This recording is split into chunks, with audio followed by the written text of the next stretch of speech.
আপনি কি জানেন ভারতের রেল নিরাপত্তা বাহিনী অর্থাৎ আরপিএফ এর ইতিহাসে এই প্রথম একজন মহিলা হলেন ডিরেক্টর জেনারেল। হ্যাঁ, আমরা কথা বলছি আইপিএস সোনালী মিশ্রার, একজন নির্ভীক, দক্ষ এবং অনন্য নেতৃত্বের প্রতীক, যিনি এবার রেলওয়ে প্রোটেকশন ফোর্সের সর্বোচ্চ পদে আসীন হলেন। সোনালী মিশ্রা 1993 সালে মধ্যপ্রদেশের ক্যাডারের আইপিএস অফিসার। তার কর্মজীবন জুড়ে রয়েছে সাফল্যের একের পর এক নজির। সম্প্রতি ভারতের ক্যাবিনেটের অ্যাপয়েন্টমেন্টস কমিটি তার নিয়োগে শিলমোহর দিয়েছে। তিনি 31শে অক্টোবর 2026 পর্যন্ত এই দায়িত্বে থাকবেন। কিন্তু এটাই তার প্রথম ইতিহাস নয়। 2021 সালে সোনালী মিশ্রা হয়েছিলেন প্রথম মহিলা যিনি ভারত পাকিস্তান সীমান্তে পাঞ্জাব অঞ্চলে বিএসএফ এর ফরমেশন কমান্ড করেছিলেন।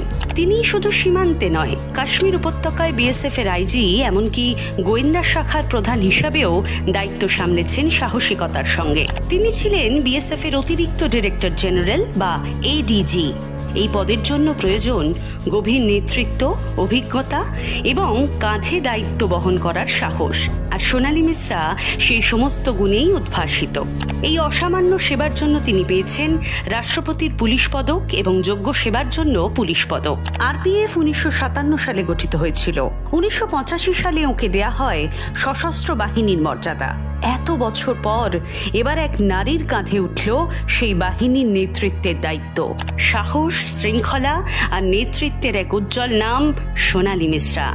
তিনি প্রমাণ করলেন মেয়েরা শুধু স্বপ্ন দেখে না, তারা তা ছুঁয়ে ফেলে, ইতিহাস গড়ে।